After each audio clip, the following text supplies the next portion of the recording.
여러분 안녕하세요. 모든 날의 기적 이경현입니다.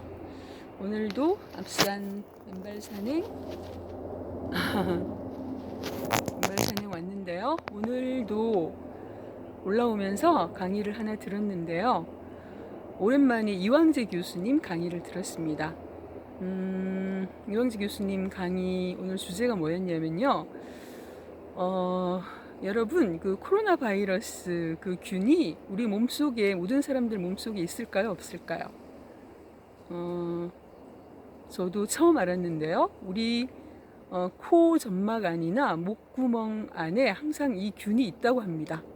그러니까 감기 바이러스의 일종이라고 제가 들은 것 같은데, 이 감기 바이러스 상태에서 감기 증상에서 코로나 바이러스 증상으로 이제 넘어가게 되는 과정이 어떻게 되는지 얘기를 해주셨는데요. 여러분 꼭 기억해 주셨으면 좋겠습니다. 첫 번째 조건이요. 그 상대적 추위. 그리고 두 번째 이제 건조 증상이 일어났을 때 이렇게 증식하게 되는 그런 환경이 된다고 합니다. 우리 에어컨이 아주 춥게 틀어져 있는 그런 환경에서 몇 시간 벌벌 떨고 나오면 감기 잘 걸리잖아요.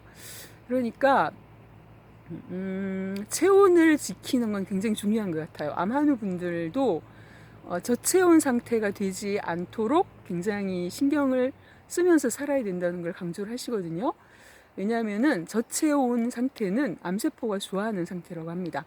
저체온 그리고 저산소 상태일 때 암세포가 굉장히 좋아하는 상태여서 공기 좋은 곳으로 가면 많이 아프신 분들이 낫는 경우가 많잖아요. 산속 깊이 들어가셔서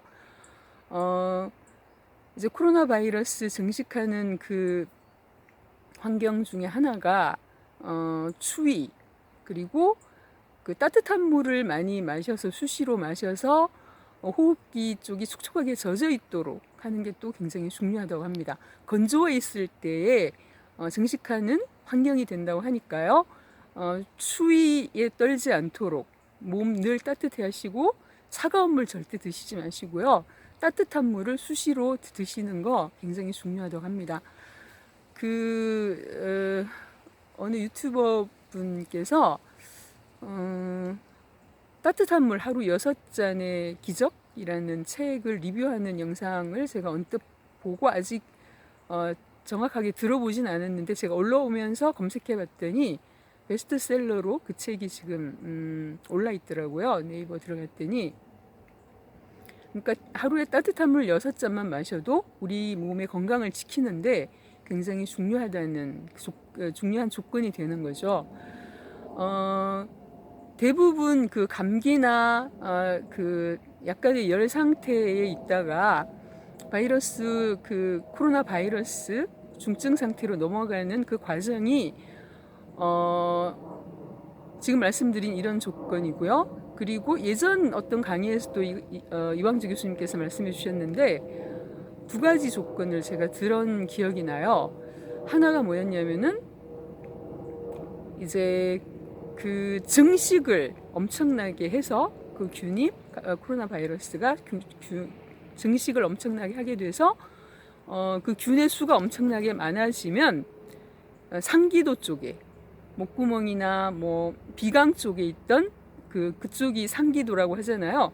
보통 그 감기에 걸렸을 때는 균들이 상기도 쪽에 머물러 있는 상태가 감기 상태인데 이게 숫자가 넘쳐서 떠밀려서 하기도로 넘어가게 되면 그렇게 됐을 때 이제 폐 쪽으로 넘어가는 게 하기도거든요.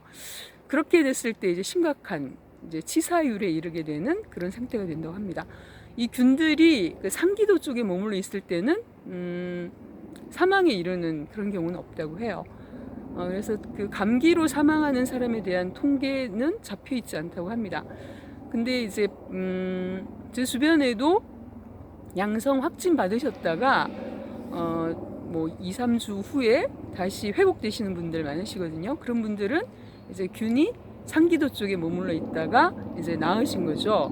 하기도 쪽으로 넘어가는 그 조건이 되는 게 증식이 엄청나게 일어났을 때 떠밀려서 하기도로 내려가고, 또 하나는 이제 상대적으로 이렇게 면역력이 약해졌으니까 그렇게 증식되도록 몸이 방어를 못한 거겠죠. 그렇죠? 면역력이 약해졌을 때 하기도로 넘어가게 되는 그런 위험을 맞게 된다고 합니다.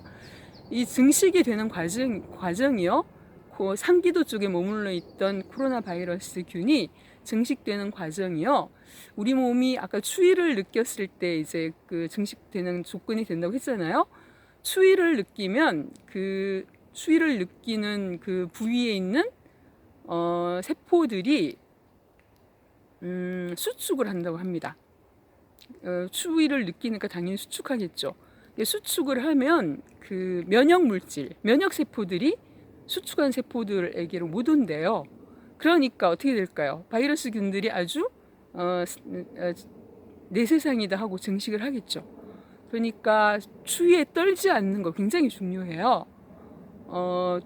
추위에 떨게 되는 그 온몸이 추위에 떨면은 온몸의 그 세포들이 수축되고 면역 물질들이 기능을 못 한다는 얘기잖아요. 그러니까 당연히 면역력이 상대적으로 떨어지겠죠. 그러면 바이러스균이 증식하고 면역력은 떨어지고 어떻게 될까요? 하기도 쪽으로, 폐 쪽으로 넘어가게 되겠죠. 그래서 하기도 쪽으로 넘어가면 이제 심각한 상황이 온다는 거예요. 그래서 그 이광재 교수님께서 이제 그런 증상이 오지 않도록, 그런 위험을 맞지 않도록 하는 조건들을 말씀해 주셨는데, 우리 다 짐작하시겠지만 그 암을 일으키는 그 조건하고 비슷한데요. 과로하지 말 것. 과로는 만병의 또 근원 같아요. 그리고 스트레스, 아주 극도의 스트레스 받을 때 몸이 산성화된다고 합니다. 암을 일으키게 되는 과정들이 그 극심한 스트레스가 한 가지 조건이 몸이 산성화가 되고, 산성화가 됐을 때 암이 좋아하는 조건이 된대요. 그러니까 암이 좋아하는 조건이 뭐냐면 저산소증일 때, 그리고 저체온일 때, 그리고 산성일 때. 그러니까 암 걸리고 싶지 않으면 이 조건을 피하는 게 굉장히 중요하죠. 근데 코로나 바이러스 균이 상기도에서 하기도로 넘어가는 이런 과정들도 또 겹치는 부분이 과로하지 말 것, 그리고 아주 그 극도의 스트레스 받지 말 것. 그렇게 될 때 이제 면역력이 떨어지는 거겠죠. 그리고 뭐 손 씻고 마스크 쓰고 이런 건 아주 기본적인 사항이고요. 또 단백질을 비롯하여 균형 잡힌 영양 상태를 유지할 것이라는 얘기를 해주셨어요. 또 한 가지 있었는데 갑자기 생각이 안 납니다. 항상 이렇게 허당미를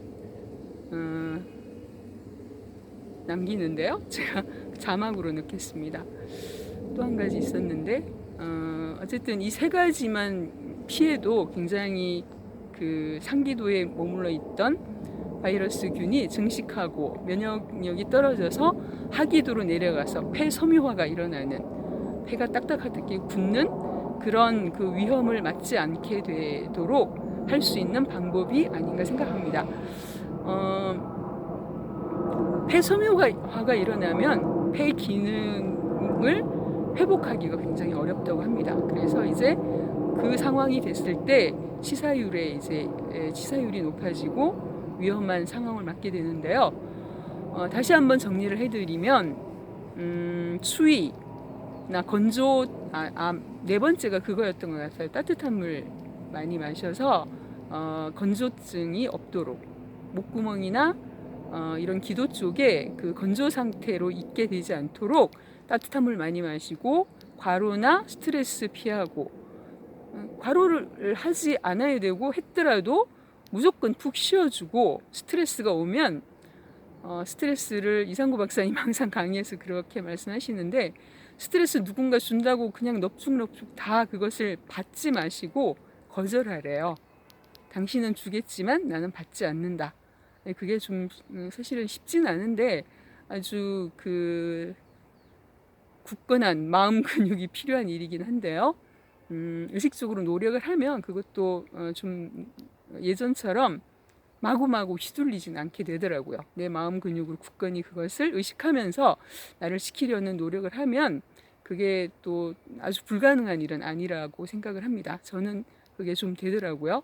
그래서 그런 의식적인 노력을 하시고 영양 균형 잘 맞춰서 유지하시고, 그리고 따뜻한 물 수시로 마셔서 기관지 부분을 촉촉하게 유지를 해주면 코로나 바이러스 감염으로부터 우리 몸을 지킬 수 있다고 합니다. 여러분 아셨죠? 아주 어려운 거 아니니까요. 아주 상식적인 얘기 같긴 한데 그래도 저는 절대로 추위에 노출되지 말아야 되겠다라는 생각을 가장 많이 하게 됐어요. 기본적인 요건인 것 같아요. 그리고 따뜻한 물 많이 마시는 거. 다른 얘기들은 상식적인 얘기들이니까 과로하지 마시고 스트레스 거절하시고 흘려보내시고 그런 노력들 하시면 코로나 바이러스가 온다고 해도 상기도 쪽에서 해결하고 거뜬히 나을 수 있을 거라고 생각합니다. 여러분 오늘도 배워서 나눕니다. 이렇게 하는 이유는요. 여러분께 또 공유하는 그런 보람도 있는데요. 저 자신에게 한 번 더 각인시키는 그런 의미에서도 이런 시간을 가지려고 합니다. 이렇게 한번 말씀드리면서 저 자신부터 더 책임감을 가지고 노력하게 되거든요. 이렇게 한번 해보세요 라고 말씀드리고 저는 나몰라라 그것들 나몰라라 하면서 살 수는 없으니까요. 저 자신부터 잘 지키려는 노력을 해야 되니까 그런 의미에서도 배워서 나누는 보람과 재미, 즐거움을 함께 나누려고 합니다. 여러분 오늘도 함께 해주셔서 감사합니다.